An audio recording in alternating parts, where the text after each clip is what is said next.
Inihahandog ng Radyo Maria, Bringing Christ into your home, ang tuntunang mistisismo, ang makadiyos na pag-aaral tungkol sa kaluluwa ng tao, ang tunay na buhay makadiyos.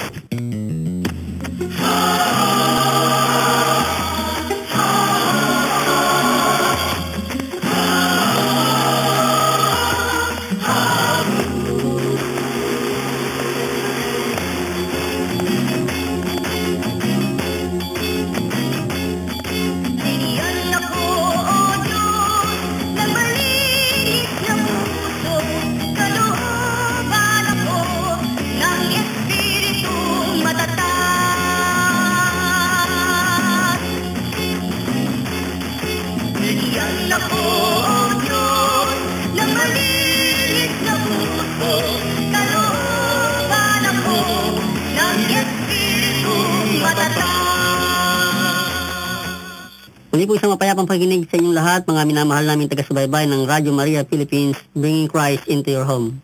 Ito po si Brother Ronnie Aclo, magandang gabi po. Ako po naman si Sister Merly Ibanez, magandang gabi po sa inyo. Brother Rico Silva po, sa inyo lahat ang pag-ibig ng Diyos. Brother Elmer Praxidio po. Muli, isa pong magandang gabi at ang kapayapaan ng Panginoon na sana'y lagi sumainyo. Si Brother Eddie Ipul po ito. Sa ngalan po ng Radyo Maria, ang himpilan ng ating mahal na Inang Birheng Maria, kayo aming muling inaanyayahan sa pakikinig sa ating programa. Namin pong inululunsad ang programang Ang Tunay na Buhay Makadiyos. Hangad po namin na sa programang ito na kami po ay makapagdulot ng kahit kaunting kalamang espiritual sa inyong mga tagapakinig ng Radyo Maria.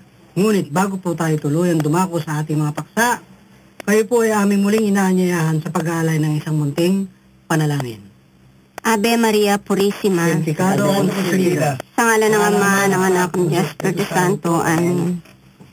Panginoong naming Hesukristo at mahal naming Inang Birheng Maria, hangad po naming sundin kayo sa bawat saglit ng aming buhay. Sa inyo pong tulong, umaasa po kami na magkaroon ng malakas na pananampalataya, pag-asa at pag-ibig upang maging matatag sa paglaban sa aming mga bulag na hilig at maling hangarin. Kayo po ang aming Panginoon. Gawin niyo po kaming tapat na tagasunod. Naghahangad po kami at umaasang mabuhay ng ganitong buhay na ninanais po ninyo para sa amin. Pagkalooban po niyo kami ng inyong grasya, biyaya at pagpapala at ipakita niyo po sa amin kung gaano kadakila at kung gaano lalong kailangan namin ito sa aming kaligtasan. Ibigay niyo po sa amin iyon upang mapagtagumpayan namin ang mahina naming kalikasang umihikayat sa amin sa kasalanan at sa walang hanggang kamatayan. Tulungan niyo po kami sa pamamagitan ng pabubukas niyo sa aming mga isip, puso at kalooban ng biyaya at maalab na katapatan, pag-ibig at pagmamahal. Patuloy niyo nawang ibigay ang lahat ng kailangan namin upang mapagtagumpayan ang kalikasan ito na mula pa sa pagkabata ay lagi nang nakahilig sa masama at kamalian. Umaasa po kami lagi sa inyong patnubay at tulong. Siya nawa. Birhen, Reyna ng mga Apostoles, ipanalangin niyo po kami. Sa ngalan ng Ama, ng Anak, Espiritu Santo. Amen. Daily News Update. Makinig sa mga sariwang balita sa loob at labas ng ating bansa. Huwag magpapahuli sa balita. Alamin ang mga pinakahuling mga kaganapan. Tutok lang kayo dito sa Radyo Maria. Mula Lunes hanggang Biyernes.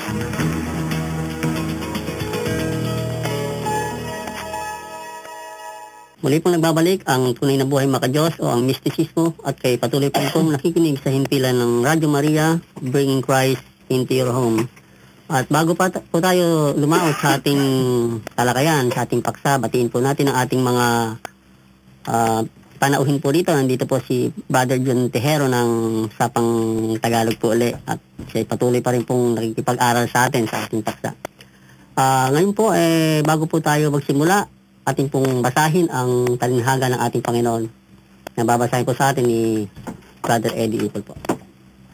Sumayin niyo lahat ang kapayapaan. Sumayin niyo rin. Ang pagbasa sa mga banal na parabola ng ating Panginoong Hesukristo sangayon kay San Mateo.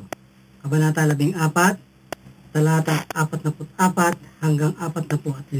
Isip po, Panginoon, naming isip, ang aming labit dila, ang aming puso at kalooban, sampunan katawan, lupa at kaluluwa, upang kami po'y maging karapat-dapat makinabang sa pag-aaral sa iyong banal na salita, luwalhati po sa inyo, Panginoon. Ang kaharian ng langit ay katulad ng isang kayamanang natatago sa bukid, na natagpuan ng isang tao at inilihim. Dahil sa tuwa, ay yumaon at ipinagbili ang lahat niyang pag-aari upang mabili lamang ang bukid. Gayon din naman, ang kaharian ng langit ay katulad ng isang mangangalakal ng marikit na perlas. Nang makatagpo ng isang mahalagang perlas, ay yumaon at ipinagbili ang lahat niyang pag-aari upang bilhin yon.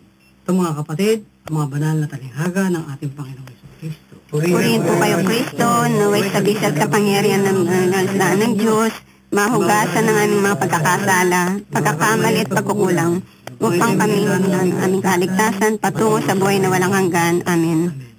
Nangalan ng Ama, Ng Anak at ng Espiritu Santo. Amen. sumayin niyo lahat ang kapayapaan. Sumayin niyo rin.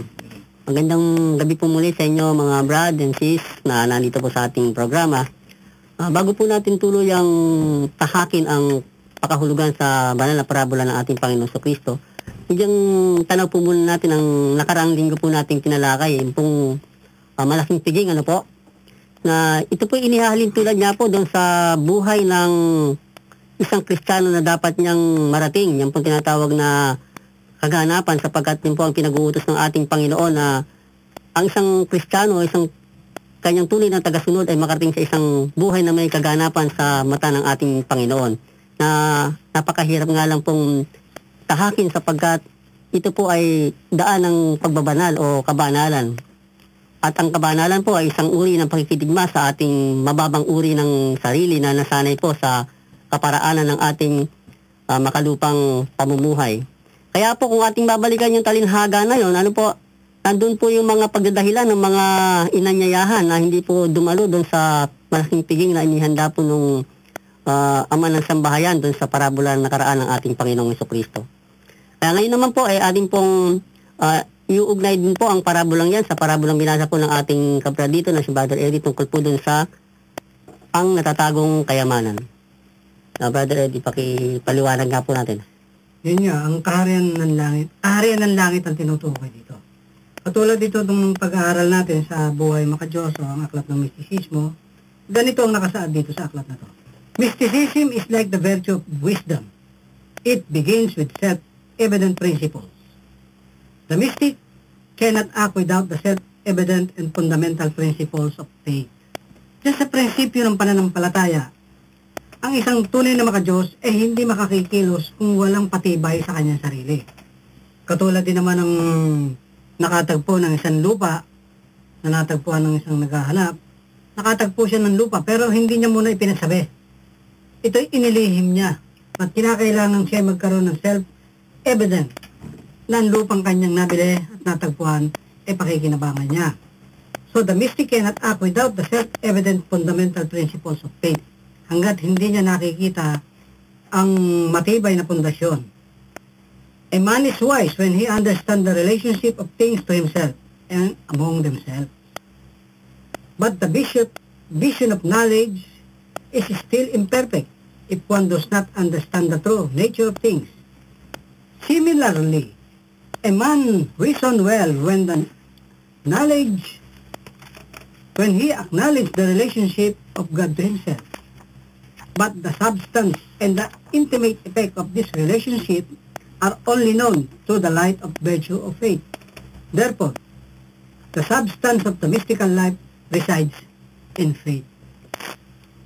Doon, nakikita natin ang kaharian ng langit, ang sabi ng Panginoon, ang kaharian ng langit ay katulad ng isang taong nakatagpo ng lupa at kanyang Kayamanan sa lupa.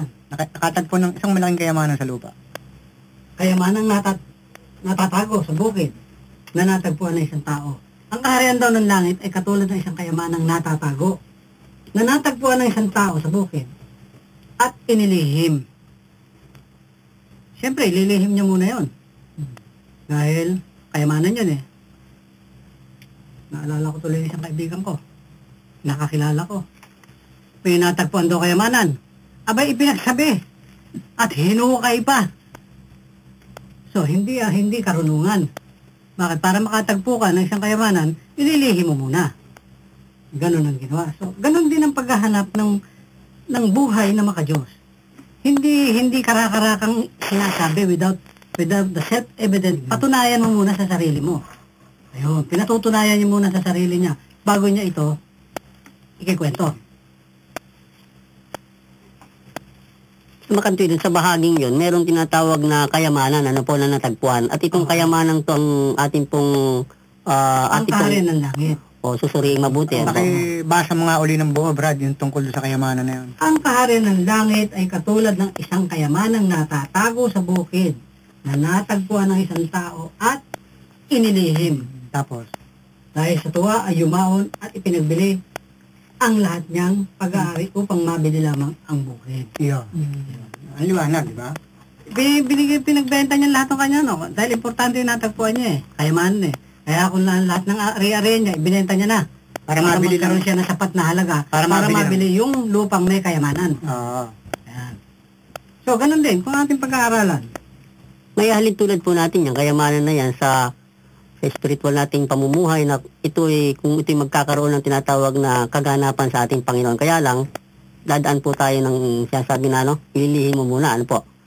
Itong lihim na ito, aral mo, kumbaga.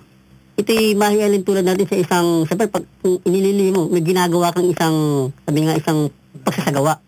Kaya dito nakalagay, the knowledge given by the principles of faith is not apprehended through abstraction.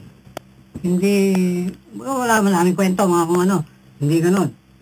Things of faith are reasonable but cannot be reasoned out. Makatwiran pero hindi pwedeng pangatwiranan. Ang katotohanan ng pananampalataya, ganon din ang kayamanang natagpuan niya. Hindi niya pwedeng, yun. So, yung kayamanan na yun na natagpuan niya sa bukid, mas matindi yung kaysa sa Kayamanang ari-arian niya. Oo. Kaya niya ibinenta yung mga ari-arian niya para mabili lang yung kayamanan na yun na natagpuan niya doon sa bukid. Na hindi katumbas ng natagpuan niya. Oo. Ganon din ang buhay material. May buhay tayong material. Willing. Kaya sabi, yung isang aspirant na isang naghahangad ng tunay na pakikipagkaisa sa Diyos, kinakailangan siya maging willing. Willing to lose all just to gain the source of all. Kasi nung araw, Brother Eddie, Parang yung naging buhay natin pa nung araw. Ito, hindi naman sa pagpapupure. Pinasok natin to. Pinagbili natin ang lahat ng ating mga prinsipyo sa buhay na pinahahalagahan para mapag-aralan itong klase ng buhay na to. At hindi naman tayo nabigo. Sapagkat ang natagpuan natin, isang kayamanang nandun sa lupang, inilihim muna natin.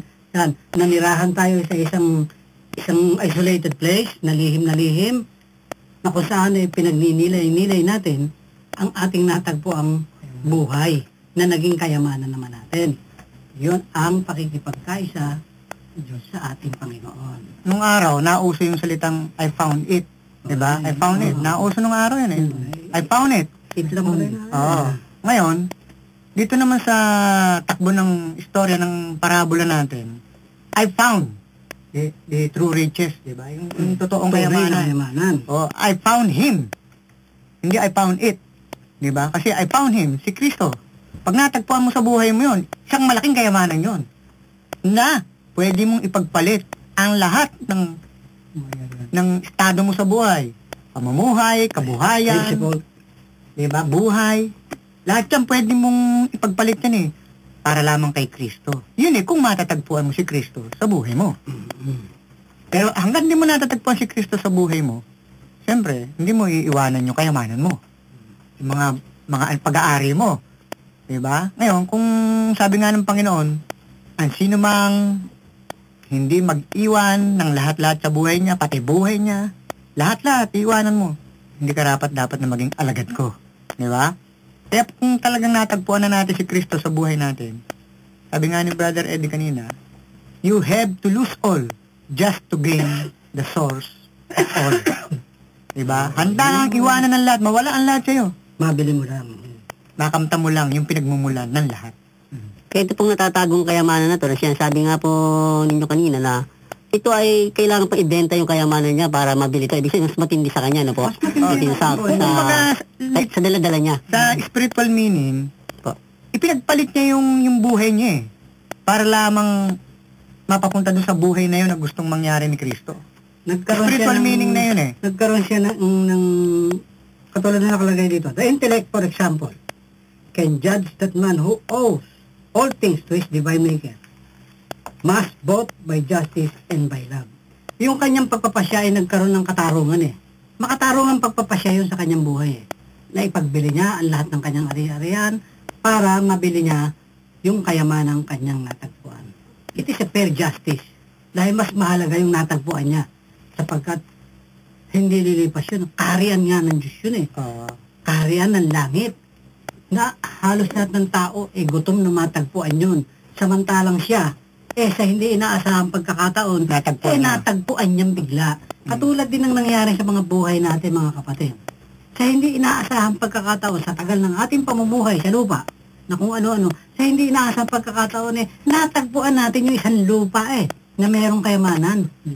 Yung lupang nagtataglay ng kayamanan na pinagpalit natin ang lahat ng ating mga prinsipyo sa buhay, lahat ng mahahalaga natin para mabili yung lupa na yun. Sabi, divine. Pero, bibili natin, hindi sa pamamagitan ng pera. Hindi natin bibili natin sa pamamagitan ng sakripisyo, ng pagtitiis. So, ang dito, pinakamagandang example, Brother Eddie, sa Ebanghelyo rin. Pinakamagandang example na yun. Yung mayamang binata, nagtanong sa Panginoon yan Panginoon, paano ba ako magkakaroon ng buhay na walang hanggan? Sabi ng ating Panginoon, ano ba, utos? Diba? Isa-isa ng mayamang binata yung mga utos. Yung 10 utos. Sabi nung mayamang binata, mula pa sa pagkabata, nagagawa ko na yun ano pa ba? Sabi ng Panginoon, sige, may kulang pa sa'yo. Pamigay mo lahat ng ari-arian mo.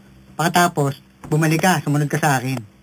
Nalungkot yung mayamang binata kasi napakarami niyang kayamanan. Kaya, ayaw niya na ngayon sa buhay na wala hanggan. Dahil, pagpapalit pala yun sa kanyang mga ari-arian, ayaw ng mayamang binata. So, yun yung pinakamalaking example dito sa ating parabola. Diba? Kaya mo bang ipagpalit si Kristo sa mga pag-aari mo? Siyempre, yun lang ang question yun Ngayon, kapag natagpuan mo na siya sa buhay mo, kung talagang natagpuan mo siya sa buhay mo, kaya mo ipagpalit yung buhay mo, pamumuhay mo, kabuhayan mo, kaya mong ipagpalit. Alang-alang lang kay Kristo. Magandang example din yan. Si San Francisco de Assisi. Isang mayamang binata. Nung matagpuan niya si Kristo sa buhay niya, pinagpalit niya yun sa kayamanan niya. Ibinenta rin niya yung mga ari-arian niya. Nagbuhay poverty. It is choice between fancy and reality. Ang buhay natin, isang pamimili sa katotohanan at katang isip. Yung mga bagay na lumilipas, parang katang isip lang yan lumilipas. Kaya kinakailangan magkaroon ka ng fair justice sa sarili. Alin ba ang pipiliin mo? Kaya parang ganon.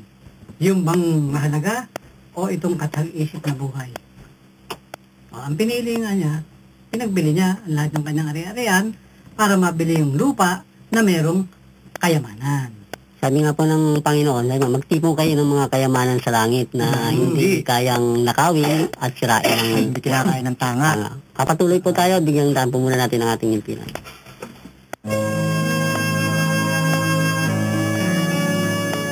Sama-sama po tayong mananalangin sa ating programang Communion of Saints tuwing Lunes hanggang Biyernes, alas 11 hanggang alas 11:40 ng umaga. Dito po ay sama-sama nating darasalin ang inyong mga intensyon na ibabahagi sa pamamagitan ng pagtawag o pag-text. Ito po ay hahatid sa inyo ng Radyo Maria, bringing Christ into your home sa 99.7 FM Tarlac, 101.5 FM Cagayan at 102.1 FM Isabela.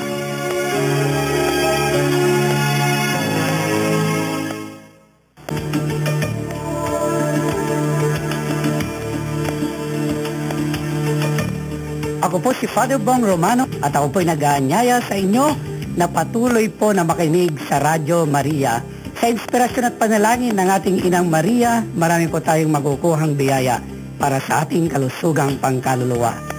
Diyos ti Agnina, kada kayo ang amin apo.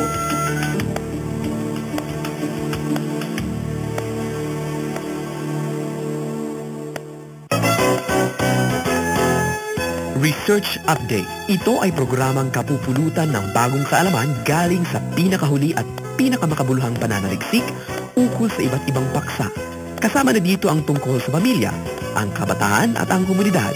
Mapapakinggan ito sa Radyo Maria tuwing Martes, alas 10 ng umaga at muling mapapakinggan tuwing Huwebes, alas 3:15 ng madaling araw. Hatid ng Radyo Maria bringing Christ into your home sa 99.7 FM Tarlac, 101.5 FM Cagayan at 102.1 FM Isabela.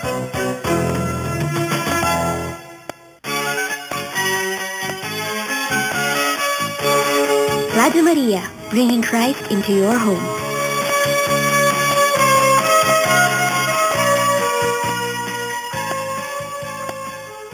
Nagbabalik po ang mistisismo, ang tunay na buhay makadiyos. Dito pa rin po sa himpilan ng ating mahal na ina, ang himpilan ng Radio Maria, bringing Christ into your home. Papatuloy po tayo sa paksa po ng natatagong kayamanan. Dito po, inihalin tulad nga po, kaya po siguro napakamahal nito dahil ito po hindi pang lumilipas, yung matagpuan niya. Kaya ibig sabihin, spiritual na kayamanan sa langit po ang katumbas. Sabi nga po sa aklat nating tinalakay ng nakaraan, ito'y katumbas ng paglapit sa Diyos, At ito'y katumbas rin ng paglayo sa buhay natin sa daigdig na ating pinamulatan. Ang nasusunod, hindi naman yung mamamatay tayo literal, kundi ito sa mga bagay na hindi naayon sa kalooban ng Diyos. Itong pinapaksa natin, Brother Ronnie, isang matigas na tinapay. Ibig sabihin, isang matigas na paksa na maaaring dyan sa inyong mga tahanan na hindi kayo sasang-ayon. Pero hindi po kami ang nagsasalita. Pinapaliwanag lang po namin yung parabola. Opo. At yung mga nangyayari, nagaganap, pinapaliwanag po lang namin sa inyo yan. Pero matigas na tinapay po talaga yan. Dahil wala makakagawa niyan kundi yung talagang may gusto kay Kristo. Yung in love kay Jesus Christ. Yung mga naghahanap. Yung mga nakakakras lang kay Jesus Christ, hindi kayang gawin yon. Diba yung na-in love, diba, Sister Ibanez? Sister Merly? Opo. Sa parabola, yung pag-aari na ipagbibili niya, finite meron tagang dulo, eksaktong value, may figure Nakatumbas naman ng bukid din na finite yung halagang bukid, natatapatan ng pag-aari niya. Malinaw, yung kaya mga nakatago sa bukid niya, infinite. Walang katapat na presyo. Siyempre. Tama lang na ang quality niya sa aral ni Kristo, yun nga yung tinatawag na buhay makadiyos, tunay na buhay makadiyos. Ito maganda rito. Hindi siya nalungkot, dahil sa tuwa ay yumaon at ipinagbili ang lahat niyang pag-aari upang mabili lamang ang bukid. Tuwa, joy. Hindi pinagbili niya at nalulungkot siya, hindi. Kundi siya tuwan-tuwa na willing siya na mawala sa kanyang lahat yung kayamanan niya na yun para mabili lamang. To be willing signifies to accept all the trials and tribulation. If it is God's will. Hindi itong kayamanan niya, tagpuan niya. Tunay. Hindi lang totoo. Tunay na kayamanan. Tunay na diamante. Tunay na kayamanan. Alim po ring ba yan? Pure gold? Pure gold. Meron kasi iba solid dyan, fancy. Pure gold di ka alim po ring. Meron kasi iba solid dyan, solid fancy. Saan yung natagpuan niya dyan? Kaya sa kanya, hindi siya nalungkot. Hindi lungkot yung naramdaman niya nang pinagbibili niya yung kanyang ari-arian. Hindi katulad ng isang mayaman, nalungkot Siya hindi nalungkot natuwa pa nga siya at binenta niya ng lahat Kita mo yung differences. Ngayon, tuloy mo, Brad, yung susunod. Sa paksa po niya, yung... Ito lang susunod. Yung marilikit na pera. Gayon din naman, ang kaharian ng langit ay katulad ng maririkit na perlas. Nang makatagpo ng isang mahalagang perlas, ay yumahon at pinagbili ang lahat niyang pag-aari upang bilhin iyon. Nakatagpo ng isang marikit o mahalagang perlas. Meron na siyang mga perlas, kaya lang maliliit. Pero nung makatagpo siya ng mas marikit, mas maganda, binenta niya na lang lahat yung kanyang... Ari-arian, para mabili lang yung mahalagang perlas na yun. Ano kaya yung perlas na yan, Brad? Yan yung kaharian ng langit daw Yung kayang perlas na yan, yan ba yung perlas na itim? Na bago mo makuha, kinakailangan sisidi mo muna sa ilaliman ng dagat. Yung perlas na itim. So, ganun ang isinahalin tulad ng Panginoon, ang kaharian ng langit. Ano sabi? Kayo, ang kaharian ng langit. Sino yan? Ang kaluluwa ng tao.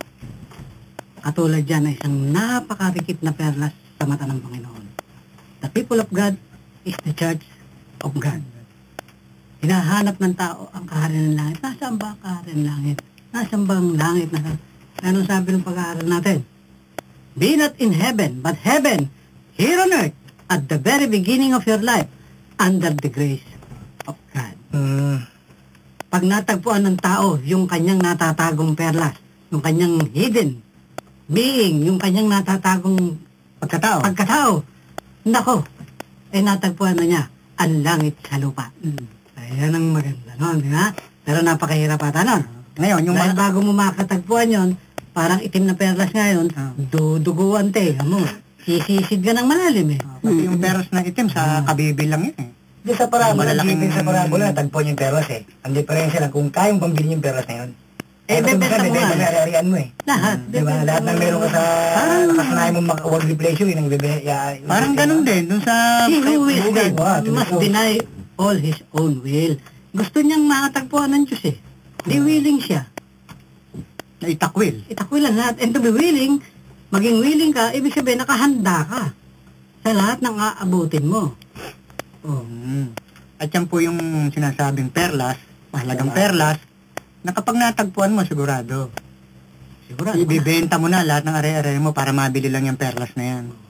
Kasi nga po yan pong Kagaya din nung sa bukid. Spiritual. Opo. Binenta rin yung pag-aari niya para mabili yung kayamanan sa bukid. Ganito rin yun yung perlas na yun. Kaya lang, pag natagpuan mo yan at nabili mo na yan, yung perlas na yan, sabi ng ating Panginoon, huwag niyo ibibigay ang perlas sa baboy. Iingatan mo na yun. Diba? Bakit? Ano yan? Yung kaluluwa mo. Iingatan mo na yan. Natagpuan mo na eh. Alam mo na na yan pala ang ililigtas mo. Alam mo na ang kaluluwa mo. Kilala mo na ang pagkatao mo. Ibibigay mo pa ba ulit sa baboy yan? Hindi. Ngayon, para maliwanagan natin lahat kung ano yung perlas na yun, kung ano yung kayamanan sa bukid na yun, siyempre, meron pong katumbas yan. Yan po yung aral ni Kristo sa daan, katotohanan, at buhay.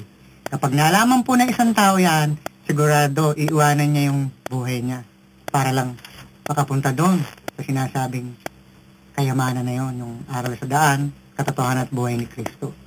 Kung tao nakatagpo. Ngayon, meron po kasing misteryo eh. May mga mystery.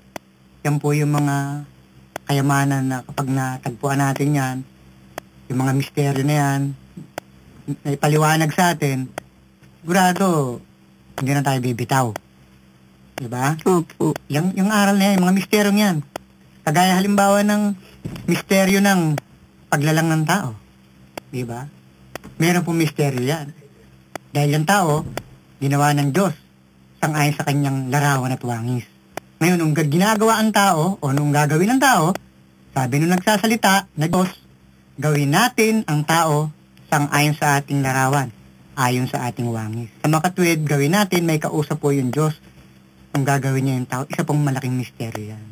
Kapag nalaman natin kung sino yung kausap na yan ng Diyos, sigurado naman, iiwanan natin ang lahat-lahat sa buhay natin para lang malaman nyo kung sino yun. Kung sino yung misteryo yun, ba? Opo.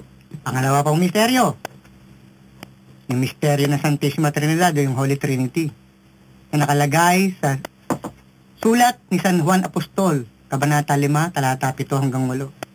For there are three that bear witness in heaven, the Father, the Word, and the Holy Ghost. And these three are one. Ngayon, pag nalaman po natin yung misteryo ng Ama, salita at ng banal na multo o Holy Ghost. Holy Ghost, banal na multo sa Tagalog eh. Pag nalaman po natin yung misteryong yan, sigurado, pagpapalit natin kung ano man yung buhay natin dito sa ibabaw ng lupa para maglingkod lang kay Kristo. Yan po yung mga misteryong natatago. At kung sino po si Maria sa buhay ng tao. Isa pa pong malalim na misteryo yan, si Mama Mary. At yan po, kung may papapaliwanag, kung ano talaga ang papel ni Mama Mary sa buhay natin, sigurado po, pagpapalit natin ang lahat-lahat sa buhay natin. Opo. Makapaglingkod lang tayo kay Kristo at sa mahal na Biblia. Kaya po kung ating babalikan yung naikwento niyo pong kasaysayan ng tao, ano po, ito nga yung sinasabing natatagong kayamanan niya, matagpuan niya sa kanyang sarili ang dignidad niya bilang isang laraw at wangis ng Diyos. Ano po? At ito ay muling maibabalik lamang kung matatahak niya yung tinatawag na buhay ascetical o pagsunod sa landas ng ating Panginoong Kristo, na doon sinasabi ng talinhaga na kailangang ibenta niya yung kanyang pag-aari upang mabili lamang yon, dahil sa higit na mahalaga yon. Kung ating nga pong iuugnayan sa paksa ng paghahanda sa buhay na pagsunod kay Kristo, yun yung sinasabing pagbibenta, yung makalupang kaluguran na tinatamasa ng tao, magiging kabaliktaran sa pangkaluluwang tuwa na kanyang na kanyang matatamo. Kaya kinakailangan pang isang tao sa kanyang makalupang buhay tumalikod upang matagpuan niya yung ibig sabihin yung kadakilaan ng kanyang pagkatao sa harap ng Diyos. Siyempre, pag nakikita mo na yung katotohanan naman sa buhay mo ang susunod na hahanapin mo. Diba? Kasi, paano mo nga hanapin yung katotohanan sa buhay mo kung wala ka namang nakitang katotohanan? Diba? Kaya ka lang magkakaroon ng interest na matagpuan ng katotohanan sa buhay mo kung may nakita kang katotohanan. Kaya sabi ni Kristo, yung katotohanan, yun ang magpapalaya sa tao sa kasalanan. At yun nga po yung kasaysayan na nagkukwento kung sino tayo at kung saan tayo nagmulat, anong talagang layunin natin dito sa ibabaw. Halimbawa, tayo. Bakit tayo papasok sa buhay ascetico kung wala tayong nakikitang katotohanan? At yung katotohanan na yun, yung nagbibigay ng inspirasyon sa atin para matagpuan natin yung sarili natin na ilagay natin doon sa katotohanan natagpuan natin, yung mga sarili natin. Kaya, inuhubog natin yung sarili natin doon sa katotohanan na nalaman natin. Diba? Yung bottom line dito, yung willingness sa tao, sa kaluluwa. Yung willingness niya, di ba? May tanong kailan magkakaroon ng tinatawag na willingness na yan? Before o after ng ascetic life? Para manawag sa kanya yung willingness. Anong willingness na diba, nakita niya na katotohanan, pero hindi pa siya, wala yung willing na pasukin yung katotohanan na yan. Dahil medyo, meron pa mga doubt pa siya. Maaring mawala sa'yo ang katotohanan na yon kapag hindi mo pinasok yung katotohanan sa sarili mo. Maganda yung tanong mo. Kaya lang, sasagutin natin yan sa susunod na kabanata ng ating palatuntunan. Atin mo nang bigyan ng diin yung ang tao sa oras ay nakatagpo ng spiritual na kayamanan, yun nga, yung matagpuan niya yung kanyang sarili, nasabi nga makilala niya yung kanyang kaluluwa. Kasi, di po ba, Brad, yung tao, sabi nga, nabubuhay siya, pero ang kanyang alam sa kanyang pagkatao, siya isa lamang katawan. Tulad ng isang hayop na ang kailangan lang kumain, uminom, tamuhin yung gusto niya, isang napakababaw na, sabi nga, 50% lang ng kayamanan na ang kanyang hinaharap. Subalit kung sabi nga, natagpuan niya yung tinatawag na isip, puso't kalooban niya, yung kaluluwa niya, mataas sa pagkatao niya pala, wala na magiging dahilan upang itong kanyang mga sangkap ng kanyang mababang uri ng pagkatao, hindi niya ipaibabaw dun sa kanyang mataas na uri ng pagkatao. Kaya doon sa paksa natin, di po ba, meron tayong mga tinatalakay na katawan, lupa at kaluluwa, pandama at konsyensya. Na doon, binabase natin na kung tayo ay nakatagpo o natagpuan natin itong kayamanan na ito na makalangit, ating pumibigyan ng pansin, mga minamahal na tagapakinig, yung ating mataas na uri ng pagkatao. Pag nakita mo yung katotohanan, ang susunod na doon, yung sarili mo Diba? Your self-perfection na titingnan mo kasi nakita mo na yung katotohanan. At yung katotohanan na yun yung aral. Hindi naman pwede kang magsakripisyo, lahat-lahat gawin mo kung wala kang aral na nakita. Kaya kung gagawin yun, dahil may nakita kang aral na katotohanan, na pag sinundan mo yun, magkakaroon ng self-perfection sa sarili mo. Doon mo na gagawin yung buhay ascetico. Yung sabihin ng pagbibenta, yung mga ari-arian mo, tulad ng mga nakaraan nating mga parabola, yung malaking tingin, yung mga pagdadahilan, ibig sabihin, ibibenta mo na yung mga pagdadahilan na yan para... Yung ibig sabihin ng pinagbili, tinalikuran mo na. Okay. Yun ang ibig sa salitang spiritual na pinagbili, tinalikuran mo na yung mga kung ano-ano sa buhay mo. Yung mga pagdadahilan na ikaw para makasunod kay Kristo. Materially, spiritually. Lahat yun tatalikuran mo yun At ang pinakahuli mong tatanggalin, mystically. Kasi hindi naman kailangan sa mysticism yung marami ka pang kung ano-ano. Kaya tatlo yung tatanggalin mo. Diyan bali mapag-iwalay natin kahulugan ng animal-like idealism dun sa God's idealism. Na pag tatanggap mo na katotohanan. Not until magkaroon ka ng dakilang hangar niya. Hindi mo tagapapasokin eh. Siyempre. Ang buhay mo ang ascetic life, di ba? Kung dakilang hangarin mo, greater chance. Ha? Almost 90% papasokin mo ang ascetic life. Pero kung hindi nga gano'n, kung hindi nga God sedulation ang dala-dala mo, stagnant ka, mauwi ka sa pagitan ka ng ng natural life at saka ng simbahan. At may tulad din naman natin to sa ating mga nakikita sa ating kapaligiran, sa ating mga parokya, yung bukasyon na ibinibigay ng sakramento sa tao, sa mga binyagan, ano po, na kapag ka tayo bininyagan, sabi nga tayo ay inanyayahan na hanapin yung tinatawag na natatagong kayamanan sa ating mga pagkatao. At yan na nga po yung binhi ng Ama, Anak at Espiritu Santo na sa ngalan ng binyag, pinupunla po sa ating isip, puso't kalooban o tinatago po sa ating isip, puso't kalooban.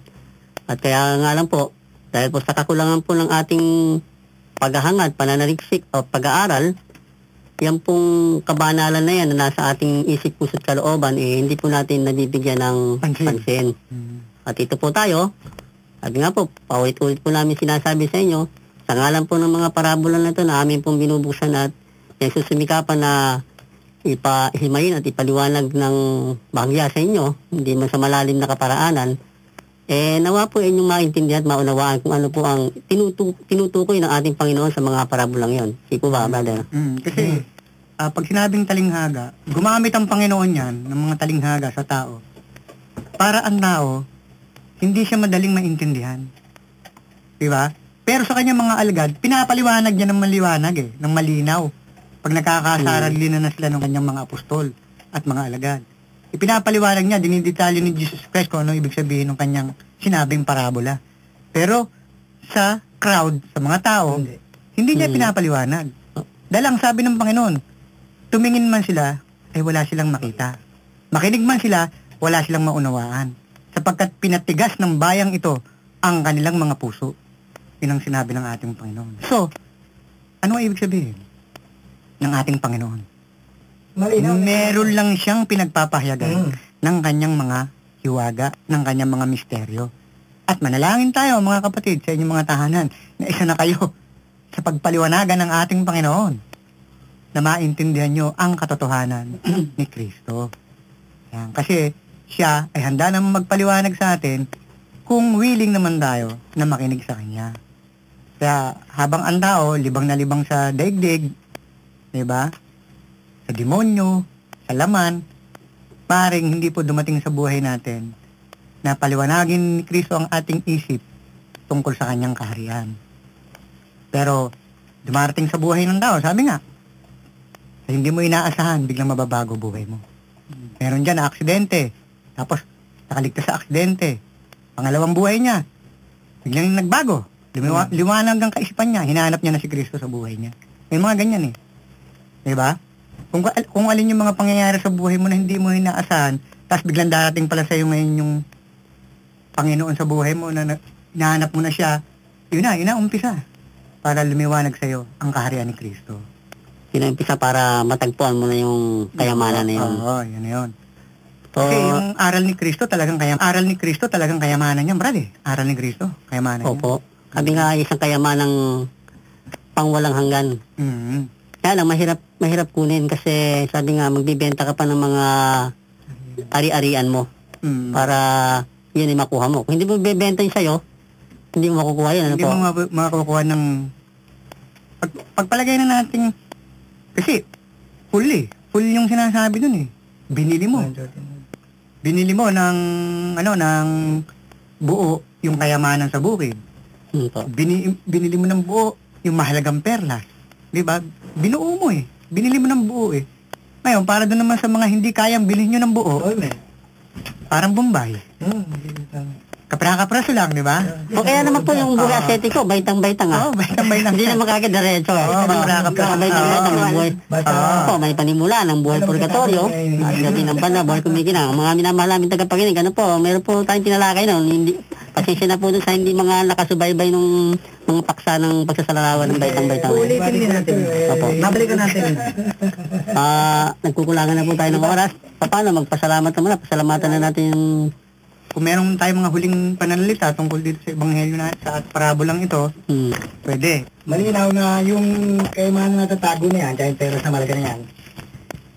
Nung matagpuan ng mga chosen 12, nakitaan ni Jesus Christ ng Panginoon ng dakilang hangarin yung chosen 12 na yun. Okay. Kaya sa kanila, pa nagparabola siya, pagtalikod ng mga walang hangarin masyado, kinaklaro niya yung tungkol sa parabola eh. Dahil alam niya, yung mga kapustol niya, yung 12, may mga malinis na puso. Kaya na ang karya na lang yung nakalaan para sa mga may malinis na puso, isip kalooban, may dakilang hangarin.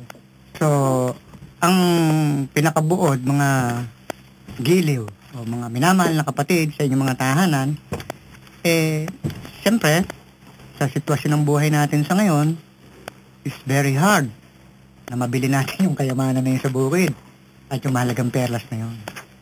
Pero, sabi nga namin sa inyo, pwede namang installment. Ibig sabihin, kahit kapraso lang, kapra-kapraso, pwede nating makuha yon mga minamahal na tagapakinig. Sa pamamagitan ng pagdadalo sa mga Santa Misa, pang-bisal, hindi naman kasi kaagad-agad po. Talagang napakahirap po yung mga bagay-bagay na yan. Subalit, sabi nga po, kailangan natin pagsumikapan at nandyan po ang ating ilang simbahan na nagbibigay, tumulong sa atin, umakay sa atin, umalalay sa atin. Sapagkat alam naman po ng Panginoon na tayo punong-puno po ng kahinaan. Dumalangin na lang po tayo yung kanyang tulungan. Kulang na po tayo sa oras, papaalam na po tayo. Pasalamatan muna natin yung mga na kinakasangkapang magbigay ng tulong sa ating himpilan. Ang mga benefactor ng Radio Maria, factors sa mga volunteers na nagbibigay ng tulong dito kung bakit tayo nagkakaroon ng programa rito. Maraming salamat po sa inyo at sa mga staff at mga direktor ng himpilang ito. Maraming po salamat. Kaya muli, kami po ay muling nagpapaalam sa inyo at umasa kami na tayo muling magkikita sa mga susunod panlinggo. Kaya pansamantala, kami ay nagpapaalam at nagpapasalamat sa inyong patuloy na pakikinig sa ating programa, Ang Tunay na Buhay Makadiyos, dito sa himpilan ng ating mahal na ina, ang Radyo Maria, Bringing Christ into your home. Sumayin niyo po lahat ang kapayapaan. Amen. Pagpalain tayong lahat ng ating mahal na ina.